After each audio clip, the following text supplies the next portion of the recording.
Okay, so there's a progress update. Episode 1, the rebuild, EP3, all-wheel drive. So what I have to do is, that's already loose. The drive shaft's already loose. And the T-bracket bolts are already loose also. Now, I just have to pull them. I have to go get my jack stands and purchase a brand new motor horse. I might as well just get a brand new one. The prices on Facebook Marketplace are showing like $150 and up, and then the $150 guys don't answer the phone. Wiring harness and oil filter bracket. Let's see, our MAC valve sensor, wideband sensor, all that's tangled up in there and out of the way so we can pull this thing out of here. So I moved this fuel system over this way, and here's my flex fuel sensor. Me and Gio, we decided we're gonna put it right here. That's gonna be clean. I gotta figure out what I'm gonna do, if I'm gonna just replace the intercooler or just run it for now, because it's pretty banged up since it's been all around different shops. So we're pulling this motor this week, and I gotta buy seats before I really start fabricating or trying to touch this drive shaft tunnel. Before I start trying to touch it or do anything as far as that's concerned,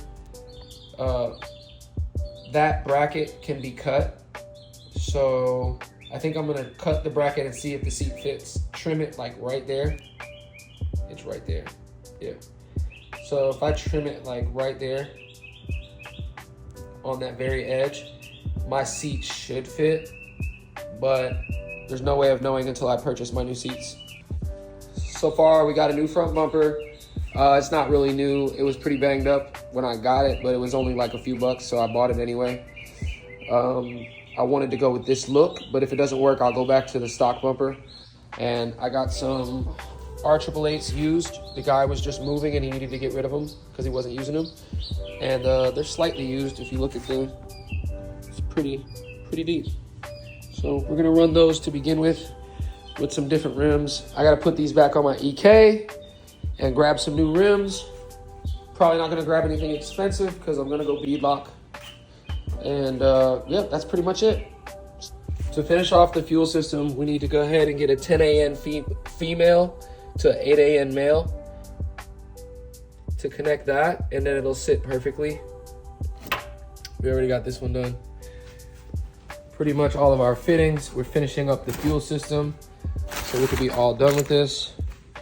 Then after that, we're gonna go ahead and mount our flex fuel sensor right in there like that. It's gonna sit just like that. Obviously, I gotta move all this stuff out the way. So I decided to go with a larger hydraulic e-brake, and the S1 one that I had, it's nice and everything, but I don't like that it's gonna sit so low and I'll have to add so much metal to lift it up higher. So I'm gonna go ahead and get a different one and shoot my shot that way. Stay tuned for more on the interior. We definitely have to get this cut immediately though. Like I said earlier in the video, we have to trim this so that way this will be able to bolt in, because it's not lining up. The hole's not lining up. Something to look at. This is my old wastegate. So this isn't gonna cut it for what we're trying to do.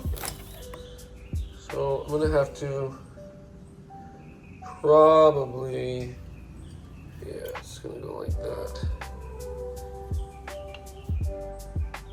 It's gonna go like that. So that clamp is gonna go there, but I'm gonna have to cut this right there at the edge, and then weld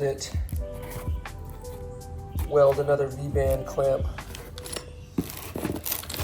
This V-band clamp right here to there, instead of it being bolted. Pretty sure I was getting boost creep from a leak right here, so that's the only major, I wouldn't say major, but other than we should be able to get it running with everything else the way it is. So just stay tuned.